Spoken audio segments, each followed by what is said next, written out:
నమస్కారం సార్. కువైట్లో కష్టపడుతున్నాను తెలుసుకున్న చిన్న వీడియో సోషల్ మీడియాలో పోస్ట్ చేయంగా అది మన నారా లోకేష్ బాబు గారు చూసి చెల్లించిపోయి మన కువైట్లో ఉన్న ఎన్ఆర్ఐ మన టీడీపీ సభ్యులకి చెప్పడంతో వాళ్ళు కూడా ఎంతో కృషి చేసి ఇండియాకి నా భార్య బిడ్డల దగ్గరికి చేర్చారు.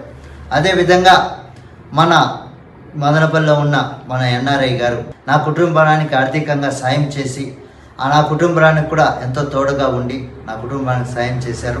అదేవిధంగా వాళ్ళకి మాకు ధన్యవాదాలు తెలియజేస్తూ మన నారా లోకేష్ బాబు గారు వాళ్ళకి మా ఊపిరినని చెప్పు మన చంద్రబాబు నాయుడు గారికి వాళ్ళ కుటుంబానికి మేము ఎంతో రుణపడి ఉంటామని మనస్ఫూర్తిగా కోరుకుంటూ ప్రతి ఒక్కరికి నాకు సాయం చేసిన ఎన్ఆర్ఐలకి ప్రతి ఒక్కరికి మన నారా లోకేష్ బాబు గారికి మా యొక్క హృదయపూర్వక ధన్యవాదాలు తెలియజేస్తున్నాం సార్.